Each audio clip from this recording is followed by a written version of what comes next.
parlé de la différence entre l'état de droit à l'européenne et à l'anglo-saxonne. Est-ce que le fait qu'on élite les juges, par exemple aux États-Unis, ça change aussi fondamentalement le rapport à l'état de droit? Ah, complètement. Les juges ont une légitimité supplémentaire qui peut justifier... Alors, complètement. Je rebondis, c'est totalement le cas. C'est-à-dire que je disais avant que la tradition anglo-saxonne, je vais répondre juste par une phrase un peu rapide, mais c'est vrai, on a le pire des deux systèmes. Nous, en fait, nous sommes les cancres de l'état de droit, ni plus ni moins. Si les Américains ont une version de l'état de droit aussi libérale, c'est-à-dire extrêmement protectrice de l'individu, ils ont également une vision du juge qui est que le juge rend compte. Le juge aux États-Unis a une fonction dans la vie pratique. Ce ne sont pas des gens, ce ne sont pas des magistrats professionnels dans un... Enfin, si, évidemment, mais ce ne sont pas des magistrats cachés dans un bureau avec 3 greffiers dont personne n'a jamais entendu parler. Les juges d'une fonction locale, par exemple, on élit les juges locaux. On sait qui est juge dans son comté. On sait qui est juge dans sa ville. Ce qui veut dire que le juge rend des comptes parce que dans son élection, en fait un personnage de la vie démocratique. Nous avons des juges sur le modèle européen, j'allais dire non anglo-saxon, à l'européenne, c'est-à-dire des juges professionnels nommés qui restent en place 40 ans, etc. Ce qui veut dire qu'en plus, chez nous, il y a une forme de principauté. Je ne dis pas que vous ne le trouvez pas dans le droit anglo-saxon, mais je dis qu'aux États-Unis, le juge, s'il veut être réélu, il faut qu'il fasse une bonne politique judiciaire. Imaginez chez nous parler de politique judiciaire, c'est impensable. C'est impensable. Déjà, j'aurais peut-être dû en parler tout à l'heure, déjà, pour bien comprendre la différence entre le modèle anglo-saxon et le nôtre sur l'état de droit, c'est que, quand, à la limite, quand la Cour suprême rend un arrêt, on va dire, ouvertement conservateur, on va dire ça comme ça, ils ne se cachent pas de faire la politique. Ou plutôt, ils en font tellement qu'ils n'en font plus. Je m'explique.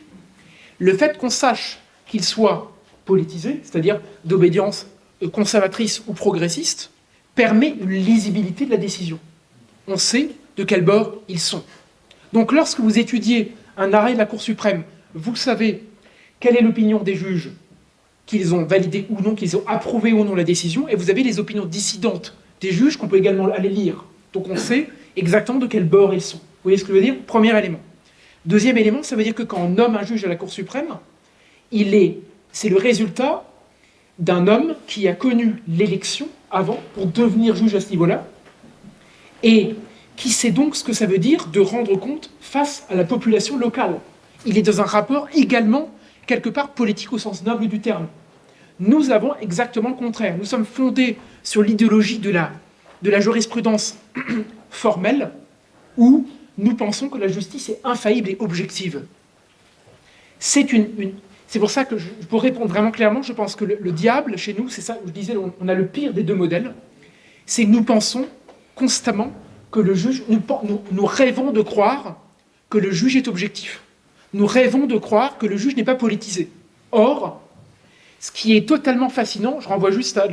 Je ne peux que conseiller la lecture de ce bouquin. Je ne vous cache pas que j'ai passé quelques années de ma vie à lire du droit américain, et j'ai découvert des auteurs assez fascinants, notamment un type relativement connu, mais dont on parle beaucoup trop peu, qui s'appelle Sunshine, Cass Sunshine, qui est un juriste de premier rang aux États-Unis, qui a écrit quelques bouquins sur le fait même que juger à telle heure de la journée a une influence sur le sens de la décision. Qu'est-ce qu'il a fait? Il a pris des jugements, il a fait un vrai travail qui marie politisation des juges et sciences cognitives. Et il s'est rendu compte qu'un juge qui est mal luné, un juge qui juste est mal luné, il a passé une mauvaise nuit, un juge qui en a marre d'avoir 4 affaires qui sont du même tonneau 4 fois d'affilée, un juge qui se rend compte qu'il a déjà vu le repris de justice 3 fois devant lui, les 6 mois avant, ça rend des décisions ubuesques où vous avez des écarts jurisprudentiels fondamentaux si le jugement était rendu le mardi ou le jeudi. Alors, ça c'est un exemple, mais c'est absolument invraisemblable, comme aux États-Unis, le poids de la jurisprudence, je vous disais le pouvoir des juges, fait que même là-dedans, vous avez des distinctions jurisprudentielles, des contradictions absolument incroyables, juste pour des questions presque de fonctionnement psychologique. Premier élément. Mais deuxième élément, Je pense profondément, que l'erreur que nous commettons en France, c'est de penser, de croire en la neutralité axiologique. C'est de croire une seule seconde que l'acte de juger est objectif. C'est de croire que le magistrat peut avoir un regard neutre sur un dossier que ce soit, du pénal, du civil ou ce que vous voulez. Je raconte ma vie, moi je suis civiliste, hein, je ne fais pas de pénal, je fais très largement de l'immobilier, de la construction et de l'assurantiel. Ça m'entraîne dans des registres très éloignés de la question de l'état de droit. Et pourtant, je ne vous cache pas qu'après 6 ans de barreau, je constate que cette infaillibilité, déjà n'existe pas naturellement, mais surtout elle nous a donné une connotation fausse parce que contre-productive. Je pense que les magistrats eux-mêmes souffrent de notre propre regard sur l'infaillibilité judiciaire. Parce qu'on attend énormément d'eux, alors que ce sont des hommes comme les autres, donc ils font des erreurs comme j'en fais, comme tout le monde en fait. La justice n'est pas infaillible, mais en même temps, ça a créé cette espèce de totem judiciaire qui font qu'on pense que les arrêts s'appliquent, que la chose est neutre, et que c'est une grande doctrine d'application directe. C'est une espèce de création invraisemblable qui a donné le pire, à mon sens, que nous vivons tous les jours. Juste avant de démarrer les questions, je rebondis sur un point. Quand j'étais à Assas, il y avait des travaux de sociologie judiciaire, alors qu'on a arrêté très vite, parce qu'il y avait sur la sociologie de l'homicide et l'application des peines en cas d'homicide. Et la leçon du rapport de sociologie juridique, c'était si vous tuez quelqu'un, tuez-le au-dessus de la loi. Un tiers de peine en moins en moyenne. Pour un homicide de premier degré. C'est-à-dire meurtre de sang-froid. On a très très vite arrêté parce que ça mettait en exergue un phénomène que la justice française ne veut pas regarder, qu'on appelle la loterie judiciaire. C'est-à-dire qu'aujourd'hui, vous avez des tribunaux où il ne faut pas aller pour certaines affaires, il y a des tribunaux où il ne faut pas du tout aller quand on est certaines personnes, et ça, c'est quand même très très très français. C'est très propre à la justice française, quoi qu'on en pense. Et ça, l'institution ne veut pas la regarder, le barreau ne veut pas la regarder, les magistrats encore moins. Je me rappelle les délires sur les prévisions de vote des étudiants à l'ENM, c'est-à-dire que Fabien Roussel était le candidat le plus à droite. Donc, il faut voir ce que c'est la magistrature française. J'ai été à Assas, première fabrique de magistrats, il faut être allé à la PrEP ENM. Moi, j'ai vu les woke avant les woke. Moi, j'ai vu les woke en 2005, 2006, 2007. Il faut se pointer, je vous conseille, c'était ouvert à l'époque, je ne sais plus maintenant. Vous pouvez aller regarder ce qui sort de la PrEP ENM. Et là, vous vous dites, pitié, le premier mec qui vous dit j'ai confiance dans la justice dans mon pays, vous le baffez. C'est mécanique. Monsieur, au fond. Je voulais dire que je me rappelle la phrase de mon client, Verratti, il disait les juges ont déjà eu la royauté. Il y a plus la monarchie. Absolument. Moi, je vois dans l'état de droit, est-ce que vous êtes d'accord avec ça, une escroquerie, déjà parce que vous dites que vous pas analyser la chronologie historique, une intimidation aussi, parce que ce terme d'état de droit n'est pas compris par la population. Il ne sait pas ce que ça recouvre, le précaire moyen, ou les gens qui sont pas au courant.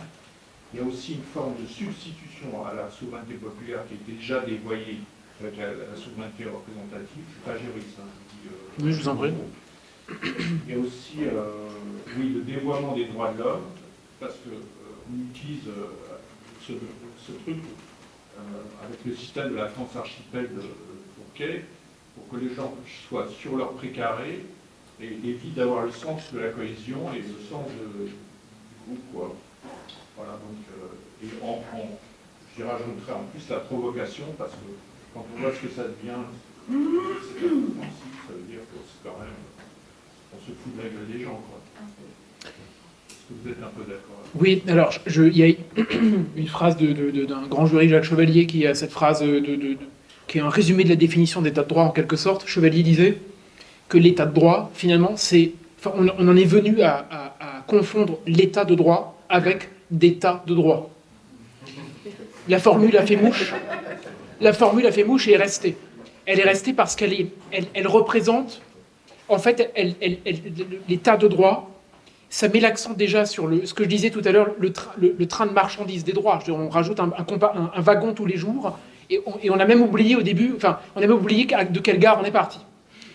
Et je pense que cette substitution se voit là-dedans parce que l'état de droit, et c'est en ça que il faut bien replacer la question de l'état de droit dans l'évolution néolibérale. C'est-à-dire que c'est la victoire de l'individu roi. L'état de droit, je vais vite en besogne, mais l'état de droit, sur le fond, c'est l'allié juridique compliqué et habile de Netflix. C'est de la fabrique à diversité, l'état de droit. C'est-à-dire que Netflix produit la diversité, l'état de droit la sanctifie. Donc, le fait est que ça donne, par le socle du droit, plus vous sanctifiez l'individu, plus vous mettez à mal la souveraineté. Parce que le principe, c'est soit le droit reconnaît l'existence d'une cohésion nationale et essaye de la préserver, de la conserver. La Constitution est quand même fondée là-dessus. C'est-à-dire que ça me fait juste une insiste pour vous répondre. Ce qui me frappe toujours, c'est ce que je vais dire est d'une banalité crasse, mais devrait être rappelé extrêmement régulièrement, c'est que une Constitution est d'une clarté biblique. N'importe qui peut lire la Constitution française et grosso modo la parcourir. Grosso modo. Or, aujourd'hui, pour comprendre la moindre réglementation européenne qui interdit la liberté de fumer dans l'espace du Parlement européen, il vous faut 27 000 signes. On devient complètement fou. L'état de droit est aussi une machine à ça, c'est-à-dire à complexité objective. Plus vous produisez de la règle, plus elle se complexifie, moins elle devient claire et lisible.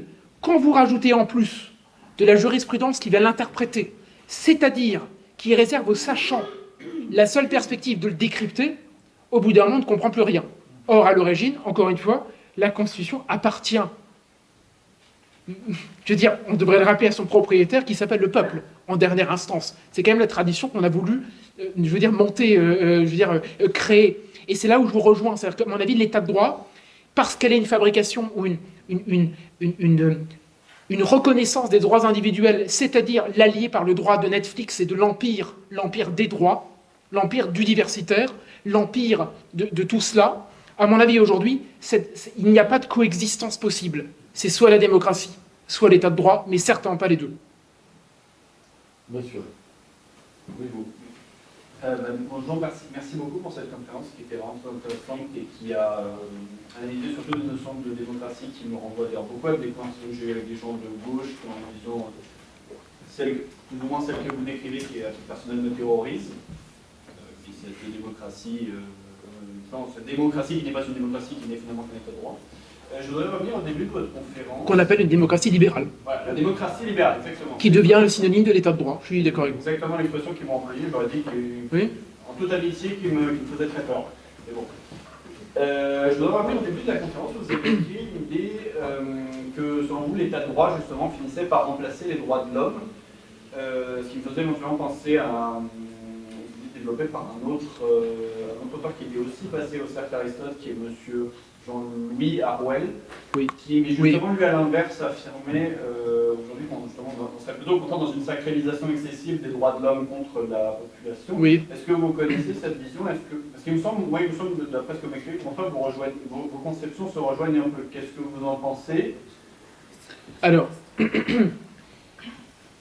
je voulais rebondir sur... Bref, j'ai oublié ce que je voulais dire là, je voulais répondre à votre question. Oui, je rebondis tout de suite, mais je voulais finir la discussion pour introduire, mais je réponds. Le meilleur choc, enfin, il y a quelques mois, on a eu, il y a de mémoire, c'était le 20 septembre 2022, c'est passé comme un petit cataclysme, c'est que la démocratie libérale a révélé son vrai visage sous couvert d'état de droit. C'est lorsqu'Ursula von der Leyen a annoncé que si les Italiens votaient mal, on aurait les instruments pour les arrêter, pour les rectifier.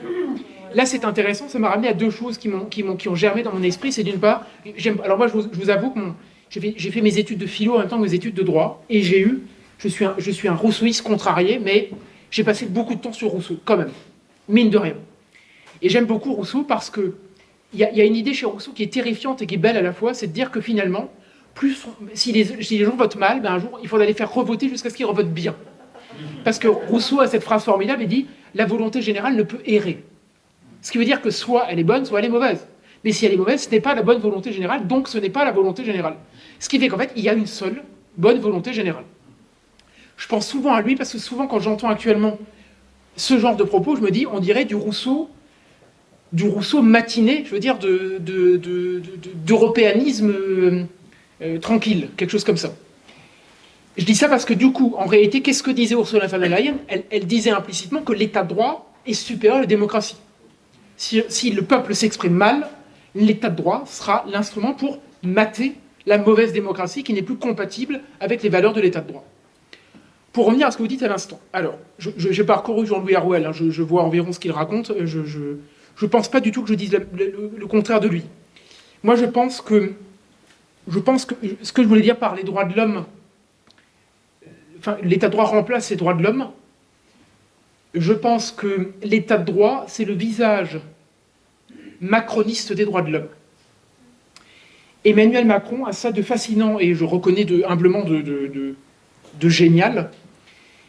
C'est que, j'avais écrit là-dessus il y a quelque temps, je pense que, vous allez croire que je passe par une immense parenthèse, mais je reviens à votre question. On a tendance tous à railler la question du en même temps. Ça devient Moi, je ne pense pas du tout que ce soit du en même temps, j'ai jamais cru ça. Je pense qu'il a ce que j'avais appelé la stratégie de l'amphibène. L'amphibène, c'est un animal mythologique qui est connu pour pouvoir à la fois manger, enfin, avoir la tête et une orientation du corps dans toutes les directions en même temps. C'est une stratégie consciente. Ce n'est pas du en même temps, du genre un jour, un autre, etc. Non, je ne pense pas. Je pense qu'en réalité, c'est l'élément même d'une fluidité du monde, d'une liquidité absolue. C'est pas du genre, il va un peu à droite, il va un peu à gauche. Non, je ne crois pas. Ça, c'est la partie la plus évidente qu'on remarque tous les jours. Si je dis ça, c'est parce que l'état de droit, c'est ça. L'état de droit, c'est cette neutralité de l'amphibène. On peut, un jour, mettre un petit curseur en matière de sécurité pour avoir l'impression de lutter un peu contre l'islamisme. Bon, on ne fait pas des masses. Hein. Mais il y a une espèce de petite dérogation. Le jour d'après, on a la liberté de changer de sexe. Ça permet l'état de droit de valider le masque pendant le Covid et la vaccination obligatoire, en même temps que ça permet de valider des libertés tous azimuts. Je pense que l'état de droit a cette plasticité apparemment non idéologique que les droits de l'homme n'ont pas. Les droits de l'homme, c'est le temps d'hier. C'est le temps où le progressisme avançait à visage découvert. Désormais, il avance masqué. Emmanuel Macron, il est fascinant là-dessus, c'est qu'il a épousé cette idéologie des droits de l'homme, cette idéologie très européenne, qui fait que, regardez, je viens de le dire à l'instant, la Cour de justice de l'Union, lorsqu'elle dit que c'est par le canal de l'état de droit qu'elle impose la supériorité du droit européen, elle le fait par le canal de l'état de droit, parce que ça lui permet de le faire sans avoir l'impression d'utiliser le marteau de Thor. Ça passe, je me permets l'expression, ça passe crème. Ça passe par un lexique purement juridique. Et d'ailleurs, je finirai juste là-dessus, il y a aussi quelque chose sur l'état de droit qui pour moi le rend bien supérieur, bien plus pernicieux que les droits de l'homme, c'est que quand vous lisez les arrêts de la Cour de justice de l'Union européenne sur l'état de droit, à la limite, le pire, c'est même pas l'arrêt, c'est les commentateurs de l'arrêt. Parce que les commentateurs, les juristes, les spécialistes du monde communautaire français, lorsqu'ils font de la glose de l'arrêt rendu par la Cour de justice, je vous assure que la glose est encore plus obscure que l'absence de définition par la Cour de justice. Parce que si je résume, le traité sur l'Union européenne ne définit pas l'état de droit. Je dis, c'est protection des minorités, diversité et démocratie et tout un tas de trucs. La Cour de justice de l'Union ne définit pas vraiment l'état de droit, si c'était la supériorité du droit européen. Donc en plus, la glose à partir de tout ça devient une forme de technicité incompréhensible qui nous dit, je ne sais plus quel auteur que je cite dans mon bouquin raconte ça, il dit, pour définir l'Europe et l'état de droit, il dit, c'est une prémisse rétroproductive du droit via lui-même, quelque chose comme ça. C'est-à-dire le droit qui se pense en tant que propre rapport à son droit. Je vois ce qu'il veut dire si on est dans un lexique, si vous voulez, de science juridique. On peut réfléchir à ce qu'est une règle au sens d'une norme. Kelsen l'a fait, etc., je veux bien croire. Mais tenter de définir l'état de droit, qui est quand même un instrument qui intéresse tout un chacun, par une notion sémantiquement aussi vague, qui relève de la science juridique, c'est-à-dire presque de l'ontologie juridique, si je puis dire, ça devient incompréhensible. Ça, les droits de l'homme ne sont pas capables de le faire.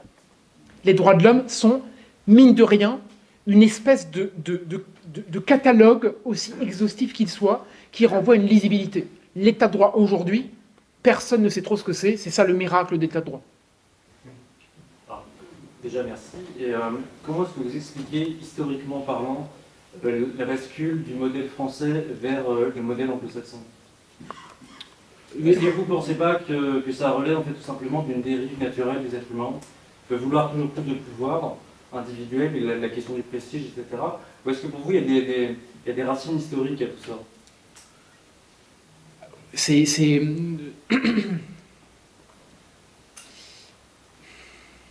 Comme Il y a il y a des idées, je peux aider. non mais alors la question contextuelle fait que sur l'empire libéral, est-ce que cet empire du libéralisme était, est-ce qu'on pouvait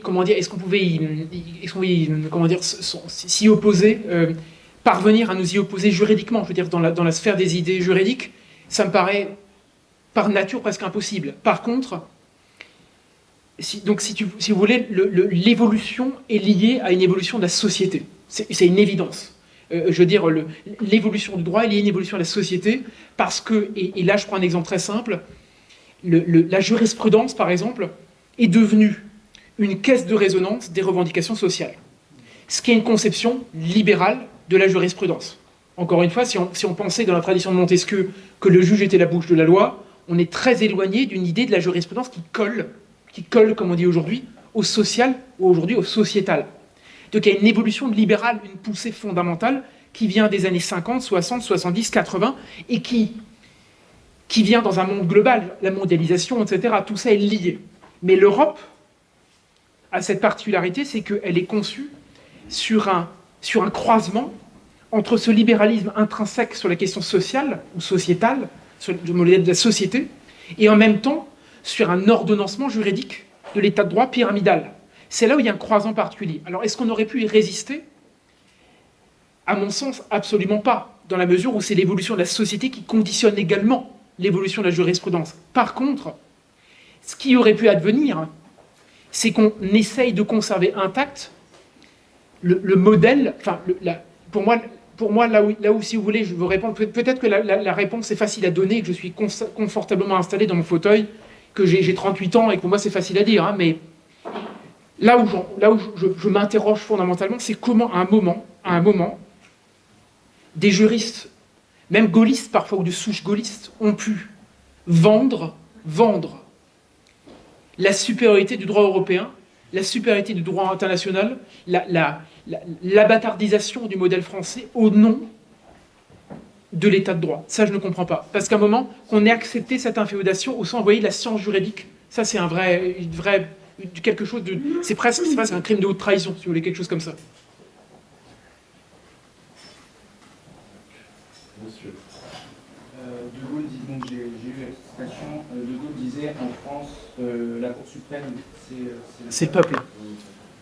Est-ce que vous ne pensez pas que la situation en France est pire que par exemple les États-Unis ou notre Cour suprême, à savoir le Conseil constitutionnel, au-delà de la jurisprudence, en fait, va jusqu'à s'insérer dans la procédure législative, dans le sens où il participe à la fabrication de la loi, qui est par exemple dans le Nouvelle-Britannique, le dépôt, la discussion et le vote, et là il rajoute une quatrième étape qui est la promulgation, donc il participe à l'expression de la volonté populaire qui est la loi. Est-ce que la situation n'est donc pas pire en France de ce point de vue-là qu'aux États-Unis, où ils censurent au vu de la Constitution, mais jamais, comme vous l'avez rappelé, pour des règles, pas ex nihilo. Alors, je pense que là, vous n'êtes pas sans savoir, je pense, que l'évolution finale de cette espèce de tour de contrôle des libertés qui est devenu le Conseil constitutionnel, à peu de choses près, passe par la fameuse modification constitutionnelle voulue par Nicolas Sarkozy à l'époque, la réforme Balladur, le comité Balladur, qui a fait entrer dans le droit français formellement ce qu'on appelle le contrôle a posteriori du Conseil constitutionnel, ce qui fait que formellement, maintenant, le Conseil constitutionnel est véritablement le gardien de la Constitution, même une fois que la loi est promulguée, etc. Voilà. Je ne rentre pas dans le détail, mais c'est quand même une procédure particulière. Il faut un filtrage, en gros, l'immense majorité des dossiers ne finissent pas sur le bureau du Conseil constitutionnel. Mais formellement, on a voulu faire ressembler le Conseil constitutionnel au modèle américain. Enfin, il y a une inféodation, encore une fois, du modèle anglo-saxon pour pouvoir donner plus de pouvoir aux juges. Il y a plusieurs choses qui font qu'on a quelque part un modèle, pour moi, bien pire. Là, je réponds franchement, bien pire. Alors, bien pire parce que... encore autre point d'achoppement qui m'a permis d'avoir un débat musclé avec ce philosophe là dont je tairai le nom ce soir pour passer une bonne soirée. Non, parce que là, tout de même, première chose, c'est que je ne dis pas que le Conseil constitutionnel est uniquement composé de gens qui ne sont pas capables de faire le job. C'est pas ce que je dis. Mais on a quand même eu entre un sociologue, entre des anciens présidents de la République, entre Laurent Fabius et consorts, je ne suis pas certain qu'on ait le modèle de composition d'une Cour constitutionnelle. Premier élément. La composition du Conseil constitutionnel devrait être, je veux dire, de temps en temps discutée plus d'une fois. C'est-à-dire, c'est assez sidérant. Je dis ça d'autant plus que, pour faire la comparaison, pour revenir sur, enfin, pour rester sur le sujet, je dis ça d'autant plus que les jurys choisis par Donald Trump, je pense à des membres comme Amy Coney Barrett ou des gens comme ça, sont des gens qui ont une formation juridique absolument impeccable par rapport aux juristes que nous avons parfois, je ne dis pas tous évidemment, au Conseil constitutionnel. Premier élément. Deuxième élément, sur la question du travail fait par le Conseil constitutionnel. Moi, je pense que, j'en disais un mot tout à l'heure, je pense que la faiblesse énorme, pour moi, du modèle tel que nous avons en France, c'est que nous n'avons ni des vrais juges, ni des politiques. Mais en même temps, nous avons des gens qui prétendent juger sans faire de politique. Donc nous sommes constamment au carrefour de contradictions qui sont censées s'incarner dans des décisions du Conseil constitutionnel qui sont souvent à la fois opaques, peu lisibles et extrêmement brèves.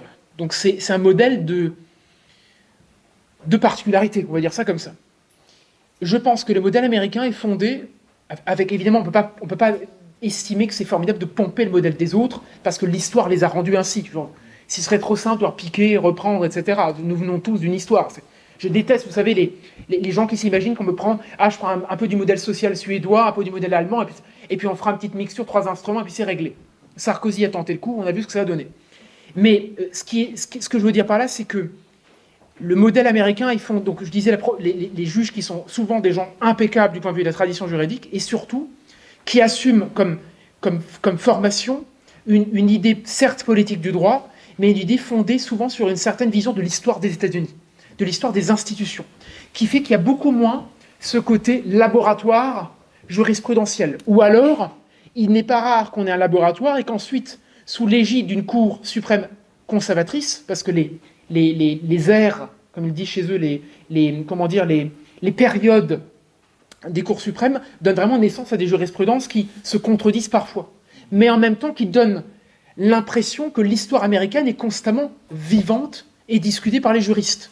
Et c'est là où je veux en venir. C'est qu'à mon avis, la vraie différence, malgré tout, c'est que bien que les Américains soient à la fois les inventeurs, même si avant il y a la French Theory, je sais bien, mais aujourd'hui, il est quand même les producteurs un peu dingues du wokisme, ils sont en même temps traversés dans leurs discussions par des débats constitutionnels qui viennent de leur histoire. Et les deux rentrent en duel. Nous avons souvent très peu de débats sur l'histoire, donc on n'a pas de contre-feu à une logique jurisprudentielle. C'est pour ça que je dis qu'on a souvent le pire des modèles. À la fois, on récupère le pouvoir du juge à l'américaine, mais on ne tient même pas bon sur les débats doctrinaux sur notre histoire. Et moi, je voulais revenir sur ce que vous avez dit au début. Vous avez dit la solution, ce serait de revenir 50 ans en arrière. Oui. Mais ma question, c'est est-ce que c'est possible? Il y a par exemple des candidats à l'élection présidentielle qui proposaient de revenir sur ce principe qui consiste à se soumettre, enfin à s'être soumis au droit européen, mais comment, est-ce que c'est possible? Alors, il y a évidemment des évolutions sociales et des évolutions sociétales qu'on ne peut pas rayer. Mais ma question n'est pas là-dessus. Et ma réponse ne se voulait pas là-dessus. Je donne un exemple très simple. Prenons l'exemple très actuel du Frexit. Frexit, je parle juste des questions juridiques. On va rester là-dessus 2 secondes parce que Je ne prétends pas être une seconde pouvoir estimer la perspective économique et financière du Frexit et les risques d'eux. Je ne suis pas capable de le faire. Et je déteste ces experts qui s'improvisent là-dessus. Moi, ce qui m'intéresse, c'est lorsqu'on me dit est-ce que juridiquement on peut sortir, est-ce qu'on doit sortir? Premier élément de réponse, les Hongrois et les Polonais, alors ils sont en plein milieu du duel, c'est pas fini, je suis d'accord. Mais les Polonais et les Hongrois sont les premiers résistants à nous rappeler qu'on a le droit de rentrer en rupture de banc, on a le droit de rentrer en discussion, je veux dire, parce que qu'est-ce que disent les juges polonais? Ils disent notre constitution est supérieure au droit européen. En gros, c'est un état de droit à l'ancienne contre un état de droit progressiste, on va dire ça comme ça. Premier élément de réponse, il joue un duel qui est, je le disais, un peu le duel que nous jouions dans les années 60, à l'époque où le général de Gaulle disait la supériorité de la CEDH, etc., j'en veux pas. Premier élément. Deuxième élément, je vais faire un peu provoque, volontairement, et je sais très bien que ça a l'air d'une solution, on va dire, populiste rapide, mais tout de même. Imaginons, 2 secondes, que la France dise « je ne respecte pas le droit de l'Union européenne ». C'est-à-dire, l'arrêt rendu sur telle problématique, je ne le respecte pas. L'arrêt rendu sur l'immigration, je ne le respecte pas. L'arrêt rendu par la CEDH, machin, sur le regroupement familial, je ne le respecte pas, etc., etc. Il y a évidemment une énorme question de formation des juges en interne qui va se poser, parce que là, il y a des traditions terribles, mais du strict point de vue, la structure juridique, dans nos rapports en qualité d'état de droit à la française avec l'Europe. Réponse provoque, mais tout de même. Qui va un jour exécuter contre la France un arrêt européen? Et ça, c'est une question que je me pose. Vous savez, là, c'est vraiment simple ce que je vais dire, mais moi, j'ai la faiblesse de croire que j'essaie de raisonner à la fois en juriste avec mon doctorat, ma philo, etc., d'un côté, et à la fois comme avocat de tous les jours. C'est-à-dire ce qu'on appelle en droit les voies d'exécution. Le droit concret. En gros, comment je fais exécuter une décision de justice? En France, c'est un vrai problème de faire exécuter une décision de justice. Hein. Vous allez dans un quartier, plus personne ne les exécute. Hein. Donc il faut recourir à un huissier qui lui-même a peur d'y aller, les flics n'y vont jamais. C'est des voies d'exécution, c'est un truc de fou.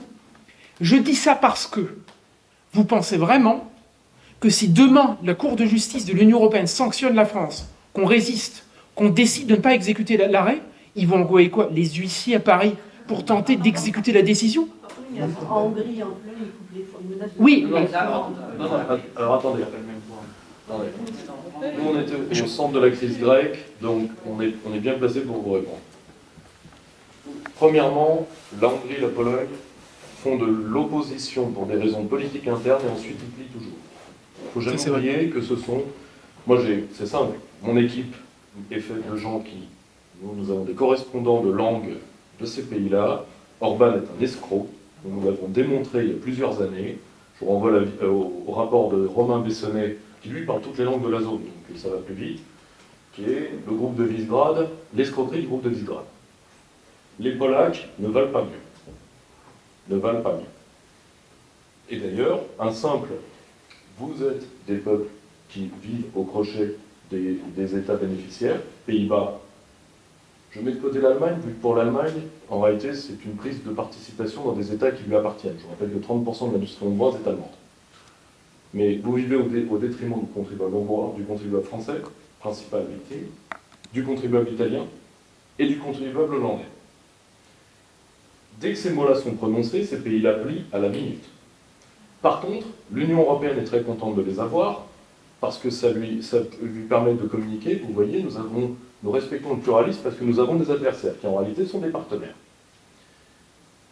Et il est vrai que les voies d'exécution, l'Union européenne s'est interrogée sur cette question au moment de la crise grecque.